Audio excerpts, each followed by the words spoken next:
鐘錶王國不着急，72年才1集，軍刀新開一道刃。今夜对面是梅西，台北时間7月12號早上9點，堪薩斯城世界杯8强，阿根廷对瑞士。这4句說的就是瑞士。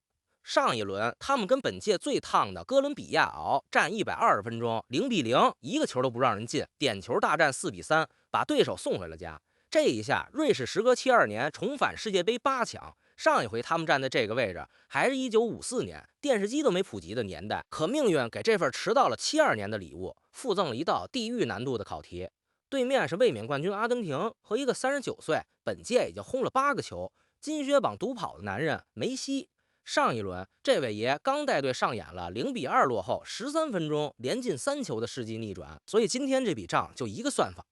瑞士這把摸了72年的軍刀，到底能不能捅穿衛冕冠軍的胸甲？順便說一句，這還是本屆8強的收官戰，4強最後一張門票就壓在這一晚。覺得阿根廷躺着晉級的，覺得瑞士只會摆大巴混點球的，這場球你都得聽老馬嘮完。先把瑞士這套牌一張一張擺開。隊長扎卡33歲，全隊的脾氣和大腦，這人的職業生涯就是一部逆襲劇。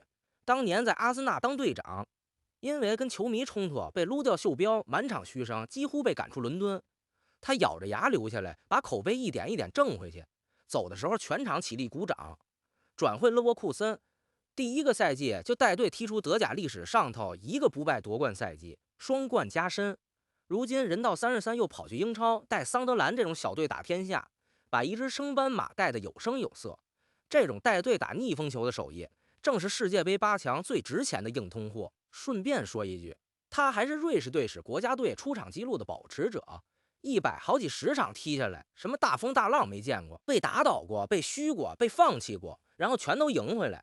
這是扎卡的人生，也是這支瑞士的氣質。後防的定海神針阿坎杰，國際米蘭的中衛，這人在球迷圈裡有個可愛的標籤，心算天才。上電視節目表演3位数乘法，張口就來，快過主持人按計算器。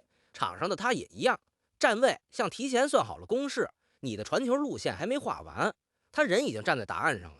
順便說一句，他去年剛從曼城轉會國米，瓜迪奧拉調教過的後衛，踢的就是腦子。门裡站着科贝爾，多特蒙德的门神。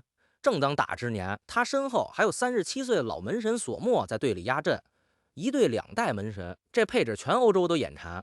他身前是埃尔维迪、老将里卡多、罗德里格斯這些踢了上百场國家队的老兵。中場除了扎卡，還有弗洛伊勒和索乌這2台勤勤懇懇的發動機。弗洛伊勒這類工兵是那種一场跑10幾公里，賽後數據表上沒名字，教練名單上永遠第一個寫的人。鋒線上，恩博洛負責用身體開路，邊上的巴爾加斯是上一輪的英雄，這人傷剛好，對哥倫比亞只能替補上場。結果點球大戰最後一輪，制勝點球就是他罰進的。伤愈第一站就敢站上生死點，這份膽子，這場他要回首發了。教头雅金，球員時代自己就是瑞士国腳中衛，務實到骨子裡。他的球隊從來不承諾好看，只承諾難贏。這老哥手裡還有段成名史。2021年他剛接手，全歐洲都覺得瑞士要走下坡，結果世界杯預選賽，他帶隊硬是從意大利頭上搶下小組頭名，那可是剛捧起歐洲杯的意大利，被瑞士擠去踢附加賽，最後連2022年世界杯都沒去成，滅霸級的戰績就這麼寫在他上任第1年。這隊還有個特點，德語區、法語區、意大利語區的孩子湊一塊兒，全隊1半人會說3、4門語言，更衣室裡像個小聯合國，可踢起球來紀律得像同一塊表裡的齒輪。這套牌面不豪華，可每一張都知道自己該幹什麼。足球場上这比豪華更難買。當然，壞消息也得老實擺，瑞士本來就不富裕的火力，這場雪上加霜。隊內本屆最佳射手曼旦比，3球2助攻的那個小伙子，訓練裡膝蓋非接觸受傷，主帥親口承認基本趕不上這場。中場的阿比舍爾，後衛雅克斯也缺陣，毛本來就不利，現在又蹲了3分。唯一的安慰是巴尔加斯伤愈頂了上来。英雄接英雄的班，瑞士人只能這麼寬慰自己。再說這台機器是怎麼運轉的？瑞士這屆的開局其實也被笑話過，首戰1-1被卡塔爾逼平。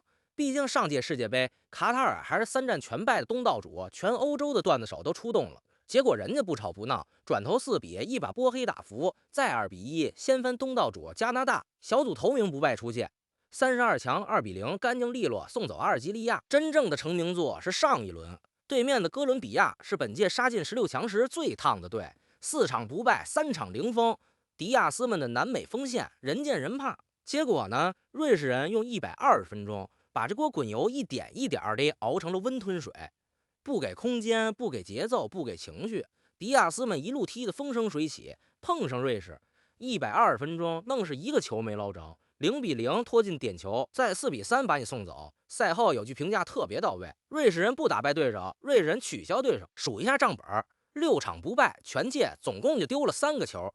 這條防線的密不透風，本屆只有西班牙能比。他們的活法就一句話：把比賽掐死，把你拖进瑞士人的时区。那里时间走得很慢，機會少得可憐，誰先不耐煩誰先死。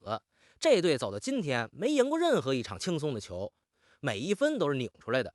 這也是為什麼阿根廷球迷這2天嘴上喊着穩，心裡其實直打鼓。真球迷都懂，最難踢的從來不是強隊，是不給你踢的隊。唠到這兒正好過半，喜歡老馬這麼給你捋球的，順手把訂閱點上。接着說對面那位爺和他那支剛從懸崖上爬回來的衛冕冠軍。說句公道話，對面這支隊是拿命證明過自己的。阿根廷衛冕冠軍梅西39歲，人類歷史上第一個在6屆世界杯裡都出場的超級巨星之一。本屆8個球金靴獨跑，世界杯生涯21球，歷史射手王的寶座坐得明明白白。把梅西这届的賬單念一遍，你就懂瑞士的難。小組賽首戰替補登場，照樣攪動比賽。對奧地利2球，把歷史射手王的寶座坐實。對佛得角那場驚魂120分鐘，39歲的人跑滿了全場。到了埃及這場0-2落後，他自己還罰丟了一個點球，擱一般球隊天塌了。結果第79分鐘，他傳中助攻羅梅羅，第83分鐘自己親手扳平，補時恩佐一錘定音。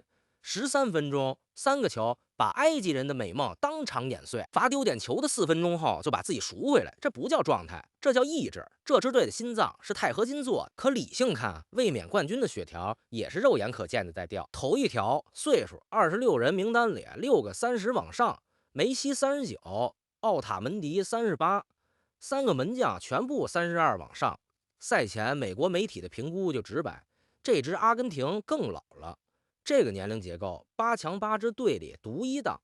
年齡平時是經驗，到了連續作戰的7月就是賬單。第二條，這一路太險了。32強對佛得角，一個50萬人口的島國，被拖滿120分鐘，靠一記烏龍球才過關。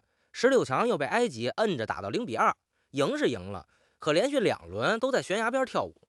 衛冕冠軍的成色裡摻着不少運氣。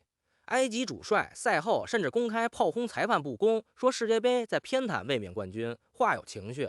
可也說明阿根廷這2場贏得有多勉強。第3條，體能仗。佛得角那場120分鐘，埃及這場追分追得刀刀見血，梅西們的腿裡還剩多少油，只有他們自己知道。兩邊的排一隊，勝負手就3處。全屆只丟3球的瑞士防線，對8球金靴的梅西，本屆最毛與最鈍的一次對撞。瑞士拖時間的工作對阿根廷老將的腿，比賽每多踢1分鐘，天平就往瑞士這邊挪一點。還有定位球，恩博洛的身板加阿爾坎吉的頭球，對一條平均年齡不小的阿根廷防線，每個角球都值得期待。2014年那晚，瑞士最好的機會恰恰就是中場前那記頭球中柱12年了。這個劇本連伏筆都沒換，專業機構那邊把阿根廷擺成了明白的熱門，晉級的把握70%多。可他們也承認一件事，這場的進球數被壓到了全部8強裡最低的一檔。翻成人話，沒人覺得瑞士會贏，但所有人都覺得瑞士能把這場球變得極其難看。而極其難看的球，恰恰是冷門的溫床。那瑞士的路怎麼走啊？第一步，掐線。梅西39歲了，不再滿場飛奔，他的殺傷全靠幾腳致命的傳球。弗洛伊勒和扎卡的任務就是把餵給他的線一根一根剪斷。這活一瑞士人剛幹過一遍。上一輪他們就是這麼伺候迪亞斯的，2人加一個貼身不貼眼，120分鐘沒給他一次舒服起腳，讓梅西拿不到舒服的球，阿根廷的進攻就得降檔。第二步，拖，把比賽拖過70分鐘，讓阿根廷的老腿開始灌鉛，拖進加時，那就是瑞士人的主場。別忘了，他們剛在120分鐘裡把哥倫比亞活活耗乾。而對39歲的腿來說，任何一個多出來的90分鐘都不便宜。第3步，等一個定位球或者等一次反擊。定位球從來是弱火力球队最公平的武器，他不看控球率，只看一次起跳。瑞士不需要3个机会，一个就够。0-1落后的阿根廷会被迫压出来，那时候的空当才是军刀真正的刀口。最後真到了12碼，瑞士不慌。上一輪他們剛贏了一場點球大戰，科貝爾的手感和巴爾加斯們的心跳都是熱的。不過醜話得說全，點球這張牌對面也硬得很。阿根廷門裡的大馬丁就是2022年決賽點球大戰封神的那位，真到12碼，那不是瑞士的穩贏局，是2個點球高手的對決。而這恰恰是瑞士人惦記了12年的劇本。2014年16強，他們跟梅西的阿根廷纏鬥到第118分鐘，距離點球大戰就差120秒，被迪馬利亞一劍封喉。12年了，這次說什麼也要把比賽拖進那片瑞士人的領地。當然路窄得很，瑞士的火力本就貧血，慢戰比一傷更是雪上加霜，全場可能就2-3次機會，抓不住就是白熬。而對面那位39歲的爺只需要1秒鐘的空隙。反過來，阿根廷的劇本就一條：早進球，速戰速決。說什麼也別讓比賽活到90分鐘以後，那片時區不屬於他們。好在斯卡洛尼的臨場調度是公認的頂級。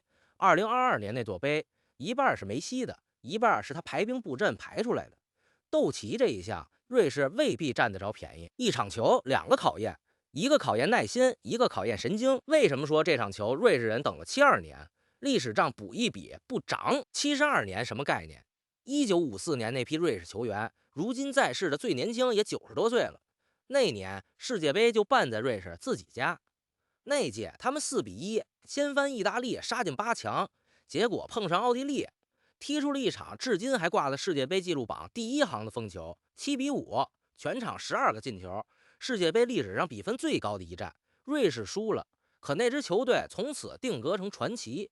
順便說個冷知識，那場12球到今天還是世界杯單場進球紀錄，72年沒人打破，希望今晚也別破。瑞士人可經不起第2次。然後就是漫長的72年，中間是整整28年沒進過世界杯的黑暗期，90年代才緩過來。巧了，跟今年的挪威一個劇本，復興之後進過5次16強，可最氣人的是最近這4回，2006、2014、2018、2022，連着4屆世界杯全部止步16強，16強魔咒成了瑞士足球的祖傳心病。這一屆他們終於破了咒，最疼的一刀還是2014年聖保羅16強對梅西的阿根廷，瑞士人把0-0頑強的守到了加時第118分鐘，眼看就要進點球大戰了，迪馬利亞一腳冷箭破門，中場前最後1秒，瑞士的哲馬伊利頭球砸在門柱上彈了出來，離扳平差1個門柱，離點球差120秒。那批瑞士人蹲在草皮上起不來的畫面，老球迷都還記得。更扎心的是後來那屆阿根廷一路踢進了決賽，也就是說2014年的瑞士離決賽之路就隔着一個第118分鐘，12年後還是淘汰賽，還是阿根廷，還是那個梅西。瑞士人管這個叫什麼？叫仗。還有一層小小的宿命感，這支瑞士隊史上從來沒有進過4強，1934、1938、1954、2026，4次8強，3次折戟。最後一次的結果今晚寫。最後說說這場球的分量，瑞士要是贏了，那是隊史92年世界杯征程裡的頭一個4強，一個900萬人口的國家，一支從來不被當主角的隊，掀翻衛冕冠軍寫進史冊。1954年那代人沒走完的路，這代人替他們走完。阿根廷要是贏了，衛冕之路再進一步。要知道，自從1962年的巴西之後，64年了，沒有任何一支球隊能成功衛冕世界杯。梅西們衝的是一項半個多世紀沒人做到的偉業，一邊是72年的等待，一邊是64年的懸案。今晚堪薩斯城的箭頭球場總得斷一頭。至於梅西，贏了，他離那樁64年的懸案就再近2步；輸了，這可能就是咱們最後一次在世界杯看他踢淘汰賽。且看且珍惜這句話，今晚兩邊球迷都用得上。台北時間7月12號早上9點開球，周日早上泡杯茶正好看。這場咱們華語球迷難得不用熬夜，鬧鐘都省了。這場球你覺得誰能贏？比分是多少？老馬跟你約定，覺得阿根廷穩的，評論區扣個1；覺得軍刀真能捅穿冠軍的，扣個2。順手把你猜的比分留下。中午咱們對答案。覺得老馬嘮的還重，訂閱點一個。第一时间的复盘给你端上桌。我是第一次看球的老馬，咱們下一场见。